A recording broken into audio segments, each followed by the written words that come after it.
If you're watching this video, I'm assuming that you're skinny, but you don't want to be anymore. I know being skinny can suck, and it can seem like no matter what you're doing, you're eating, you're working out, it's just not making any changes. I've been where you're at, so I'm going to tell you what I did to fix this problem. If you don't know me, my name is Malcolm. I'm a calisthenic athlete. I'm going to start you off where I started off, which was 150 pounds, 6'6", very skinny, very long, not very flattering look, to where I am now, which is 210 pounds. I filled in the frame pretty nicely. I have pretty good muscle definition across my arms and my back, which I'm guessing is where we all want to be, right? Big and jacked. So let's start at the beginning. When you're first starting off, your body is not going to be conditioned in any way. You are going to be relatively weak in every sense of the word, and you're going to be very prone to injury. You ain't got no support. You're just blowing in the wind. The first thing I would recommend you do, regardless of what track you want to end up going down, whether it's the calisthenic track or the weightlifting track, you need to make sure that you have a solid foundation built. And in my opinion, I believe that solid foundation should come from body weight training.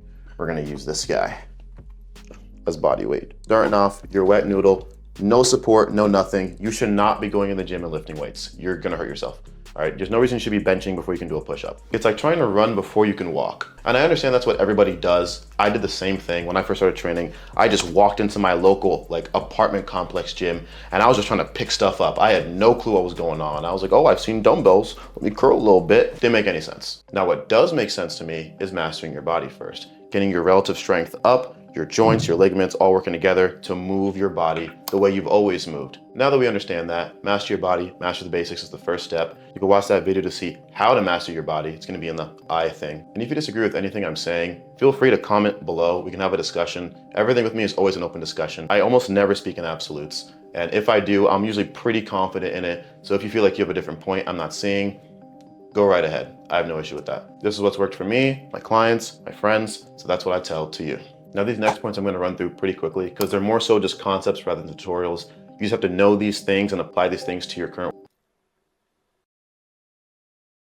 The first thing builds upon what we just talked about with mastering your basics, push-ups, pull-ups, core, squats, all that. Compound exercises are going to be your saving grace. Forget isolation work, forget doing bicep curls. Compound work is what you need to focus on if you want to grow rapidly, save time, and be efficient. And the wonderful thing about that is that they all build off the core principles we started off in that other video you just watched. Pull-ups, they work on your back, your forearms, your grip strength. If you're doing L-sit pull-ups, that includes your core there as well and your quads. You're working multiple parts in one set instead of doing different parts for each set.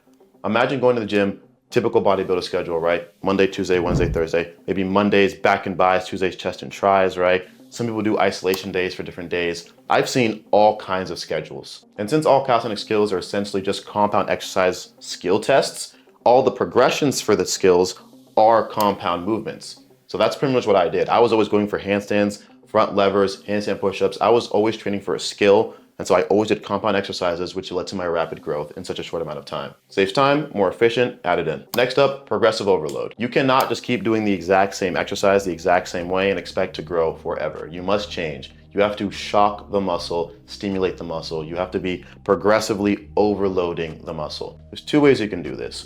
First way is to change your variation. If you're doing push-ups, maybe change to wide arm, close arm, do a harder kind of push-up, maybe a pseudo planche push-up. Just progress the exercise in some way. Number two is by adding weight to yourself. If you're looking around your house, maybe you have a backpack, you can put that on, progressively overload that way, or get something like a dip belt or a weight vest. I personally use my weight vest and dip belt combo for pull-ups, for push-ups, for dips, handstands, handstand push-ups, whatever I'm doing, I have the weight vest on. If I want additional weight on top of that, I have a dip belt I clip around my waist. You always want to progressively overload by variation or by adding weight to yourself. And if you want my weight vest specifically, it's going to be linked below in the description. The next thing I want to talk about is about making sure that your form is correct. Proper form can be the difference between you growing or plateauing. What I'd recommend, especially for beginners, is to record yourself. Grab your phone, have a buddy record you, whatever you got to do, get a tripod, put it on the floor. Record yourself, see what you're doing, make sure it's right. And besides just leaving gains on the table, incorrect form is how you get injured. And when you're injured, you can't train and you don't get any gains. Why is everything rhyming today? Next, your frequency. You need to be consistent with your training. Depending on your schedule you pick is how you're going to operate. You can either do push, pull, rest, push, pull, core, legs. For a long time, I did an every other day schedule. Right now, I do push, pull, core, legs. But making sure you have that routine and that schedule in place is going to make sure you have gains consistently coming in. And then of course, every 3 to 4 weeks of training, you want to have a deload week. This essentially just factory resets you. Because when you're training normally, right, you have your, let's say you're doing every other day, right? You do Monday training, Tuesday rest, Wednesday training, Thursday rest, repeat, right? You're getting small little bits of rest for your muscles, but your joints and ligaments are still not fully recovered, and those are very important, and that's where a lot of people get injured. Rotator cuff, their knees, maybe their wrists, those little things that get you those little hinging pains that never seem to go away. It's probably because you're not taking a deload week and you're not conditioning your joints. I do cover all this already in that video from before, so just watch that after you watch this. Now, on the flip side, it's okay to take breaks. All right, if you get injured, you feel hurt, you're really fatigued, take the time you need off, all right? Sometimes if I feel like I really can't be in there, I just won't go, and the world will not fall because you need to take a break. The difference is if you're taking a calculated rest versus you just being lazy. You factor it in, it makes sense to you, take the day off. If you just really don't want to be in there and you're like, oh, I love my bed, that's not a good enough reason to stay home. And very important, don't fall into the trap of analysis paralysis. When I first started training, I knew there was infinite amount of resources to look at. I was jumping around. It was just really hard to know what to really trust. You tried it, you didn't feel it. You tried something else, you weren't sure about it. You went back to the other thing, you tried messing with it. Don't change your schedule like every other day. Stick to a plan for more like a month, 2 months, stick with it and then see if it works, like actually works. Not just like, oh, I'm not really feeling this and like, I'll just do this. Like sometimes you just gotta push through, all right? If it's push day, do your push day. Don't be like, oh, maybe now's a good time to rearrange my leg schedule. And if you're someone who has a lot of trouble sticking with a schedule, sticking with a plan, even making a plan in general, and you don't really want to go around the internet finding nonsense, you can always rely on me. You can ask me questions in the Discord. It's open right there. People are already in the questions tab. I'll lighten it up. So you always have the comment section to ask me a question. You have the Discord to ask people in there and also me questions if I'm available. I do have my program and my community program, which includes everything. I'm gonna put it on the screen. And like I mentioned earlier, members of my community do get discounts on my equipment and stuff. So my weight vest, where is it? My weight vest for your progressive overloads. Oh my God, thing's heavy.